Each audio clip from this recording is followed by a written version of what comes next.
So there's no way we can accept Muhammad as an intellectually reliable source of information about Jesus, but can we accept him as a spiritually reliable source? Well, Muhammad couldn't perform miracles. According to the Quran, his only miracle was the Quran itself. The Quran, you'll recall, is the book filled with 2nd through early 7th century fables, not quite what most people would consider miraculous. But the problem isn't just that Muhammad couldn't perform miracles, is that there are all kinds of spiritual warning signs in Muhammad's life. We know from early Muslim records that when Muhammad began receiving revelations, his first impression was that he was possessed by some sort of poetry spirit or demon or jinn. In fact, he was so disturbed by this experience that he tried to hurl himself off a cliff. A few years later, he delivered what are now called the satanic verses. So when he was delivering these verses to his followers, he initially revealed verses saying that Muslims could pray to 3 goddesses, Alat, Alusa, and Manat, and that these 3 goddesses, we called them cranes, exalted cranes, they would carry your prayers to Allah. But a little later, Muhammad told his followers that these verses, which he had delivered as part of Surah 53, weren't from God, they were from Satan. So Muhammad blamed Satan for tricking him into revealing these verses. So according to Muslim sources, at least on this occasion, Muhammad couldn't tell the difference between something coming from God through the angel Gabriel and something coming from Satan. It's also interesting to note that at one point late in life, Muhammad claimed to be the victim of a magic spell that gave him delusional thoughts and false beliefs. This is from multiple passages in Bukhari where someone got Muhammad's hairbrush and used it to cast a spell on him.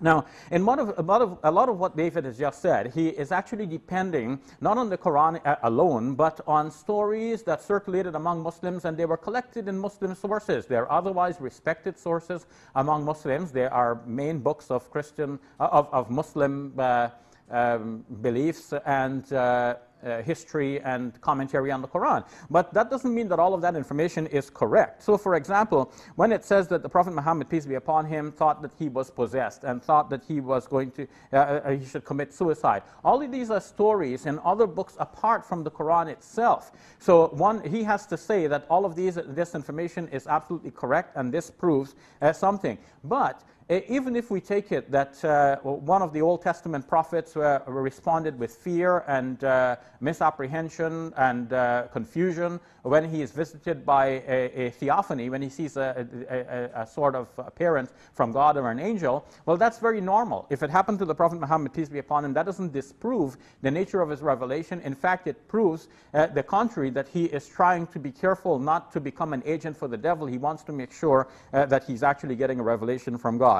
The story of the satanic verses has been disputed. Some scholars said that it's authentic, that it really happened like that, and some scholars said no. So we cannot use a disputed story like that to disprove the entire career of the Prophet Muhammad, on whom be peace. We have other good evidence to show that in fact he is a true prophet of God. John Burton has actually, as an independent non-Muslim scholar, has discounted that story and shown how it could have actually developed among Muslims. It's a long explanation, no time to give the details, but I can if necessary. Similarly, the idea that the Prophet Muhammad, peace be upon him, was under a magic spell. That too is mentioned in some hadiths, but it does not mean that it actually happened in history. Many Muslims think that this actually did not in fact happen. And even if it did happen, does the Bible say that magic is impossible? So is David as a Christian saying that magic is impossible, it couldn't have happened? And if somebody happens to be under a magic spell for a period and then he comes out, as this story is saying about the Prophet Muhammad, peace be upon him, now obviously during that period of the magic spell we wouldn't rely on anything he said or did and hold him accountable. But what about the rest of his life? Are you going to discount a man just because he happened to be on a magic spell for a few days or even for a longer period than that? Shabir points out that I don't just depend on the Quran, I depend on other sources for my history of Muhammad. Well, I really don't have any other place to go other than other Islamic sources. The Quran is not a history book of Muhammad. We have to go to other sources. He said that Muhammad's possession and suicide attempts are based on other sources. Yes, but as Shabir knows, historians rely on what's called the principle of embarrassment. In other words, when they're taking these sources, they don't take everything as equally reliable. They apply certain historical principles. One of those is the principle of embarrassment. embarrassment. This is true in Christianity. This is true in Islamic sources. And the idea is if people are going to make something up, they're probably going to make up something that helps their case, not embarrasses them somehow. And so the principle of embarrassment would say if you find embarrassing material, probably wasn't made up, right? If it's your enemies making up embarrassing material, that would be one thing. But if it's your followers who are saying something embarrassing, it's probably true. Again, in Christianity, in Christian sources or in Muslim sources. So when we read about Muhammad thinking that he's possessed or thinking that, or trying to kill himself, yes, we would be going to these sources, but these don't seem to be like the sorts of things that Muslims would invent, and so I would treat them as pretty reliable.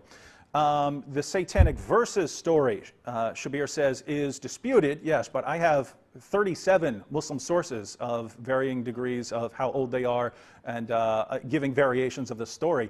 But that's a lot of sources, and applying the principle of embarrassment to that, we'd have to say that's not the sort of thing Muslims are going to make up. You're not going to be a Muslim one day and say, hey, I'm going to make up a story about Muhammad delivering revelations from the devil and not being able to tell the difference. The only explanation for this in the Muslim sources is that it's authentic. As for the magic spell, Shabir says it may not have happened, but am I saying that this automatically means that Muhammad can't be a prophet, can't be speaking the truth? No, I'm not saying that about Muhammad thinking he was possessed by some sort of poetry spirit, or that he's a false prophet because he tried to kill himself, or that he's a false prophet because of the satanic verses, or that he's a false prophet because of the magic spell. I'm not saying he's a false prophet because of any of those. I'm saying if I'm trying to determine his reliability, his spiritual reliability, these are all factors that I have to take into consideration. I have to look at all of this and say, let me put this on the scales. Is this guy reliable? The criterion of embarrassment is not a foolproof criterion. Even in Christianity, scholars discuss this. There might have been reasons why Muslims invented the story of Zainab, maybe to prove the potency of the Prophet Muhammad, peace be upon him, for their own personal purposes later on, to justify their own behavior. Even the satanic verses, according to John Burton, there is a very good reason why Muslims would have invented this as an explanation for some passages of the Quran. So altogether, we have that there is nothing really in what David has said. But Shabir, interestingly, said that this is the prophet similar to Deuteronomy 18:18. This will tie into the satanic verses story, because let me go ahead and read chapter 18 in its chapter 18, verse 18 in its context. I will raise up a prophet from among their countrymen, so this is God. I will raise up a prophet from among their countrymen like you, and I will put my words in his mouth, and he shall speak to them all that I command him. It shall come about that whoever will not listen to my words, which he shall speak in my name, I myself will require it of him. But the prophet who speaks a word presumptuously in my name, which I have not commanded him to speak, or which he speaks in the name of other gods, that prophet shall die. So, he gives two criteria of a false prophet right there in the passage that Shabir quoted. Shabir appealed to Deuteronomy 18:18. Right there in Deuteronomy 18:20, just 2 verses later, we have two criteria of a false prophet. If he speaks a word that God didn't tell him to speak, and if he speaks in the names of other gods. Why is this relevant? Well, according to our earliest Muslim sources, Muhammad delivered a revelation saying that you can pray to Allat, Alusa, and Manat, 3 goddesses, and he later comes back and says that didn't actually come from God, that came from somewhere else. So, here's the point. Shabir, over these past 2 days, has shown a lot of concern for the Old Testament and being in line with the Old Testament. I haven't talked about that too much because I reject the methodology. If the guy who rises from the dead tells me what to believe about God, I'm going with the guy who rose from the dead. But Shabir has appealed over and over again to the Old Testament, to the Torah. If we do that, Moses says the prophet who does these two things has to die.